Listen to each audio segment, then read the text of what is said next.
Hey there, fam. Welcome back to our channel. Welcome back. We're back with another video and we're on this journey, series if you want to call it, of updating you on all things pregnancy related. Yeah. Obviously, we've told you baby Deku is out here, he's cooking, you know his gender, you know our family announcements and reactions. And the latest thing that we told you was that we intentionally waited 5 years to have baby Deku. And we were very encouraged by some of the responses that we received. Everyone was like, wow, it's so amazing to see how intentional you were. But then there was a few comments that concerned us a little bit. And some people even DM'd us and said, Gabes and Anna, how did you deal with the pressures of your family and friends when you decided to wait 5 years to have a baby? Yeah, that's a big thing, honestly. Like 5 years is no joke. And especially with certain cultures where like as soon as you get married, it's like, bam, where the baby at? On your honeymoon, you must come back with a child. Yeah, 100%. But obviously we resisted the pressures. We intentionally waited 5 years, and we want to talk you through like the 3 things that we did to help manage that process. Yeah, and just to minimize the pressure. Yeah, minimize the pressure. Will be there, but you can minimize it. Yeah, 100%. And obviously we're not saying that every single person should wait 5 years before having a child. That was our situation. Yeah. And we're not actually trying to encourage people to wait, because sometimes there's wisdom in delaying, sometimes there's wisdom in actually knocking them out. Yeah, 100%. But for us, we thought, based on what we wanted to do, based on what we wanted to achieve, we wanted to delay 5 years. Yeah. And we had the privilege of our youth. That was the biggest thing. That was the biggest thing. Yeah. Anna was 24, I was 25, so we had time on our side, so we could wait. Some people get married a lot later, and because of like, I don't know, fertility issues and stuff like that, people may need to try a bit faster in the beginning stages. Yeah, and even when we chose to wait 5 years,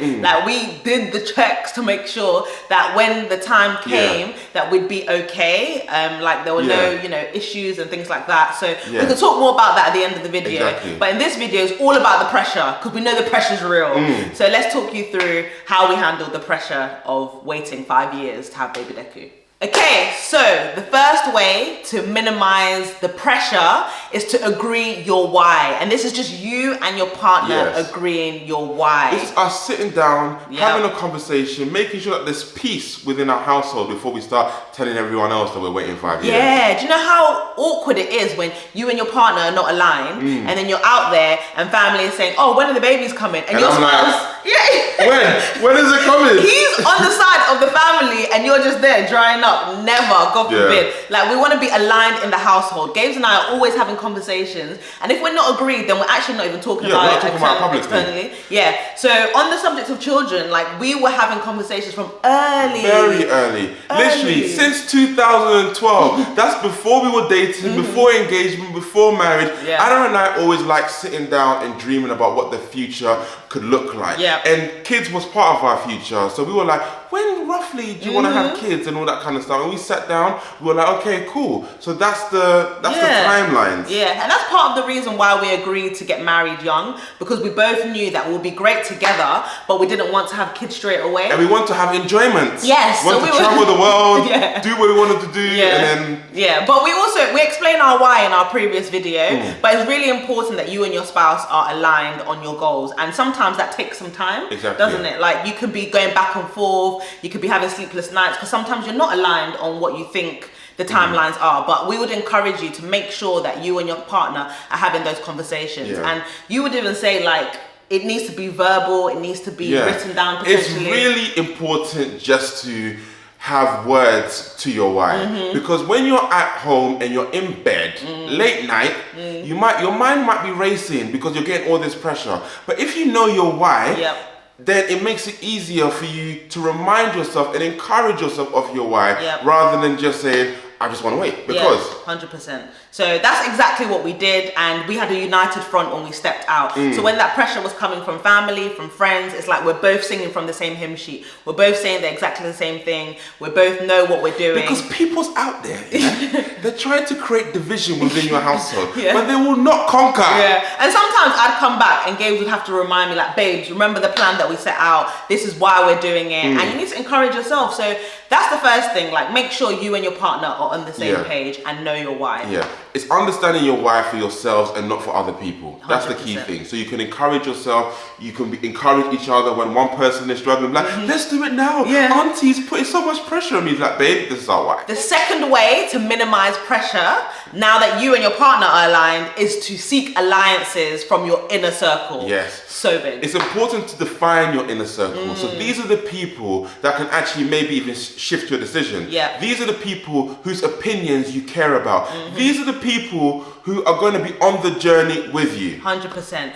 And once you've defined those people, you take them on the journey. Like, you can talk to them and say, hey, you know, Gabes and I are thinking about waiting 5 years to have children because these are the reasons why. What do you think about that? Or, you know, have the conversation with them and get them on the same page as you. Yeah. Get them to understand. Definitely, and really practically, like literally, we sat down with our mums and spoke about it. Our sisters and Keith, like, we really spoke about it. Yeah. Like, we're really intentional about bringing people along the journey. Yeah. So if we're being 100% honest, we didn't get pressure from our immediate family about when we're having timelines. Why? Because they knew and they also understood our why. Yeah. Because we've been taking them along the journey in our marriage. And if they did have moments where they were just like, guys, what's going on? It's like, you know the plan. These are people that you can actually hold accountable and say, you know what we've discussed. You know why we're waiting. You know finances need to be aligned. You know our careers. You know that we're trying to move back to North and all of this stuff, but we need to set ourselves up. And then you just remind them. So the same way that we remind each other, it's the same way with that inner circle, you can remind them of the plan that you had and hold them accountable and say, actually,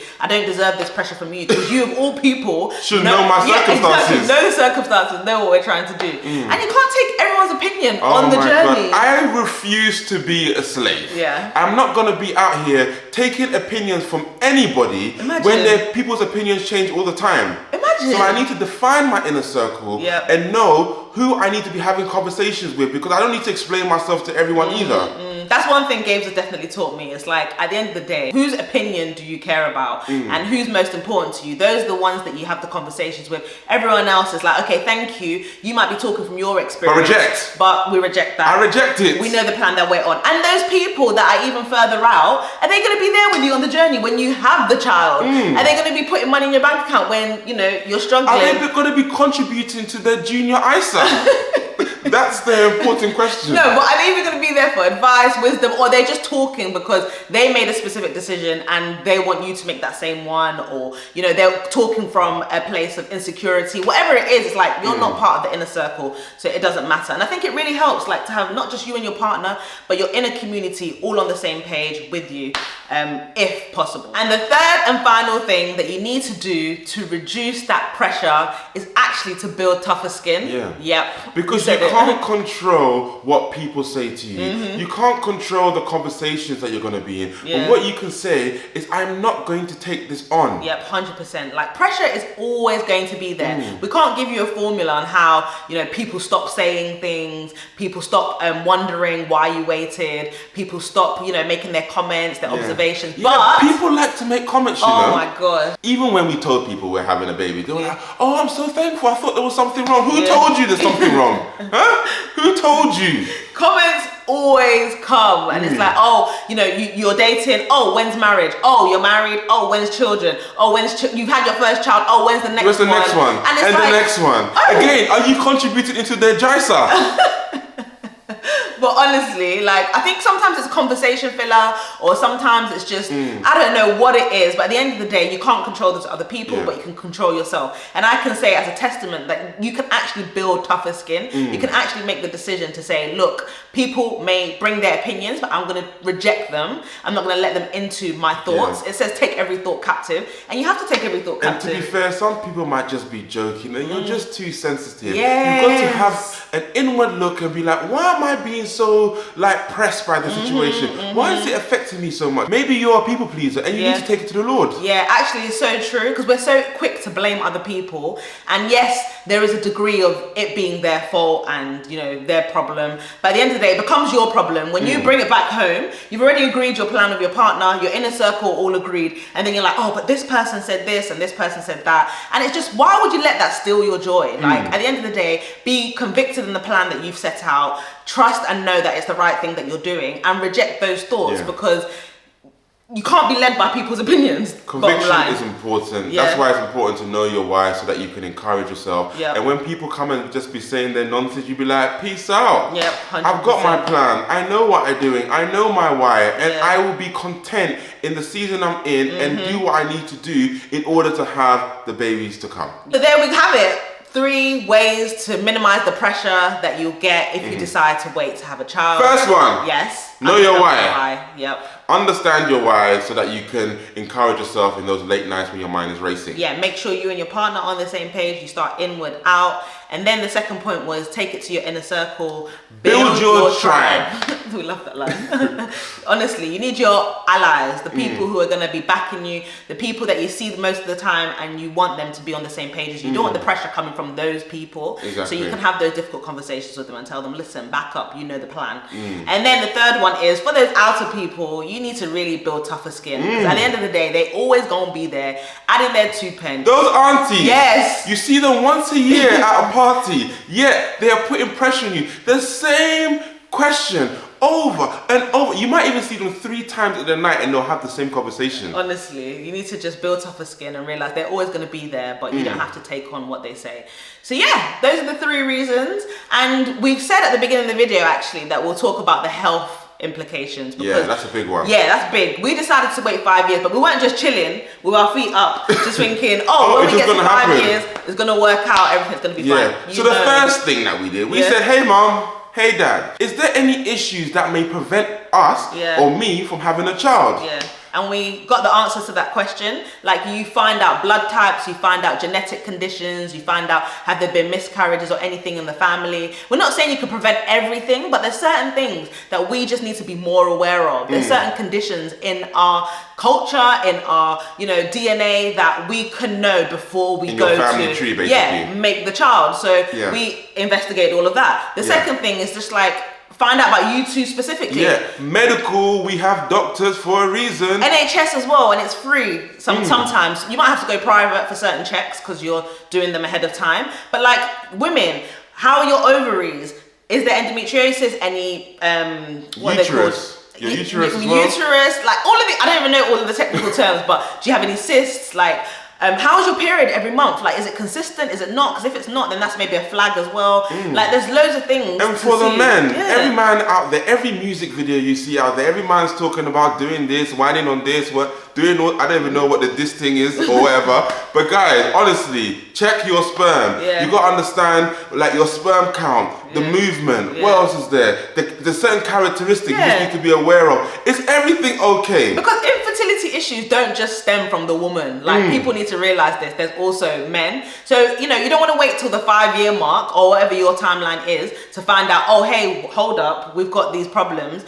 We started doing the investigations before so that when we got to the 5 years, it was like, bam. We were ready. We were ready and our body was ready and we knew there potentially wouldn't be any issue. And if you are deciding to wait, like, obviously contraception might be part of that journey, and for us we chose the contraception that was best for us. We did our investigations. We've got the healthcare system where there's the Google. The NHS is a great website. It's a good service that we have in the UK for free. Because people ask me to recommend what contraception I was on and things like that, and I'm not going to, because at the end of the day every person's body is different. Everyone needs to choose the one that works for them. I had one that worked for me for 5 years. My sister used the same one. It didn't work for her, so she moved to another one. But you and your partner need to agree and decide what you're doing, whether you want to use natural prevention methods or you want to use actual contraception, and whatever works for you works for you. It goes back to that first point of you and your partner being aligned and agreeing on the plan, and then dealing with everyone else and their comments, their stigmas, whatever they think, and going from there. So those are the 3 things that we'd say you need to think about health-wise if you are deciding to wait. We hope you enjoyed the video. We hope that you actually like the fact that Gabes and Anna seem to be back. Yes. We're out here. Babe, don't speak too soon, because baby Decky might come and be like, oh, God wants to humble you. Just like, no, but hopefully we're here to stay, and we're going to be posting consistent videos on a Monday. If you want to see us on Instagram for more real-time content, follow us on Instagram. But we'll see you in our next video, Decky fam.